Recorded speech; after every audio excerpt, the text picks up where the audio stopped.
आज Doubtnut app download करें।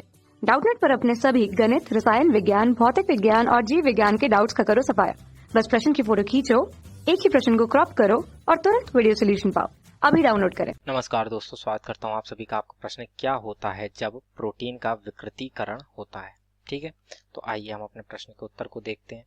पहले इसमें हम ये समझते हैं कि प्रोटीन का जो विकृतीकरण है ये होता क्या है। ठीक है, प्रोटीन का विकृतीकरण, विकृतीकरण का मतलब है परिवर्तन होना। ठीक है, तो अब ये प्रोटीन के संदर्भ में किस प्रकार से, तो ये हम जान लेते हैं। तो जो प्रोटीन होती है ये ऊष्मा तथा रसायनों से प्रभावित होते हैं। ठीक है ना, और प्रोटीन को जैसे जब हम गर्म करते हैं तो या इसको हम रासायनिक यौगिकों से क्रिया कराते हैं तो इसके जो जैविक क्रियाशीलता होती है वह नष्ट हो जाती है।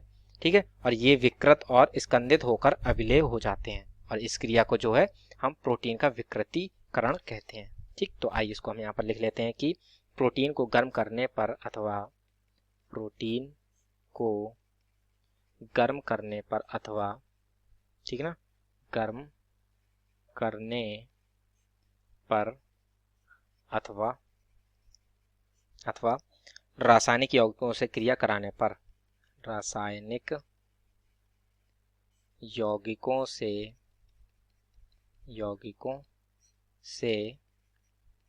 क्रिया कराने पर, ठीक है ना, रासायनिक यौगिकों से क्रिया कराने पर इसकी जैविक क्रियाशीलता नष्ट हो जाती है। इसकी जैविक क्रियाशीलता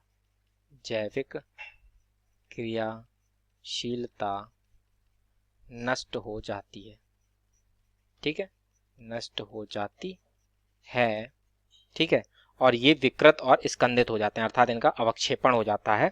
ठीक है, और ये जल में जो है अविलेय हो जाते हैं। तो यह प्रक्रिया जो है हमारी प्रोटीन का विकृतीकरण कहलाती है। तो इसको लिख लेते हैं हम कि ये विकृत और स्कंदित होकर, ये विकृत और स्कंदित होकर,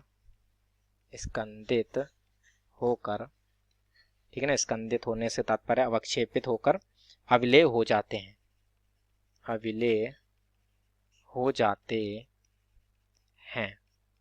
ठीक है, अविलेय हो जाते हैं, और इस क्रिया को जो है प्रोटीन का विकृतीकरण कहते हैं। ठीक है, इस प्रक्रिया को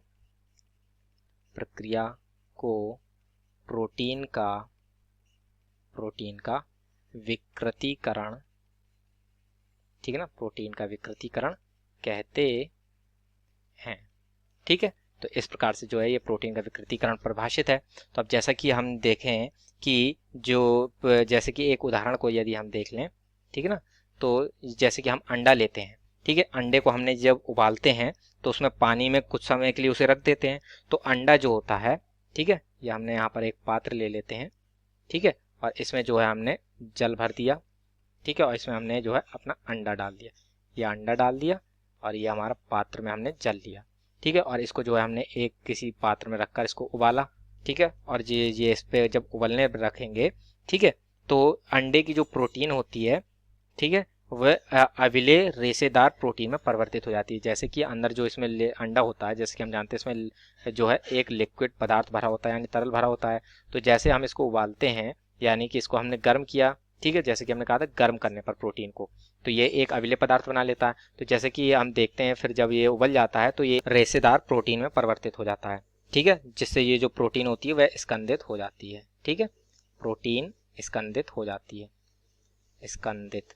ठीक है, और इस प्रकार से जो प्रोटीन का स्कंदन है वह हमारा प्रोटीन का विकृतीकरण कहलाता है। ठीक है, तो इस प्रकार से ये जो है हमने उदाहरण के द्वारा इसको समझ लिया। ठीक है, तो अब जैसे कि इसमें कह रहा था कि क्या होता है। ठीक है, तो ये जो इससे क्या होता है कि प्रोटीन के विकृतीकरण के फलस्वरूप जो ये हमारे प्रोटीन की प्राथमिक संरचना वह अपरिवर्तित रहती है, किंतु द्वितीयक एवं तृतीयक संरचना में जो है वह परिवर्तन होता है। ठीक है, विकृतीकरण से प्रोटीन की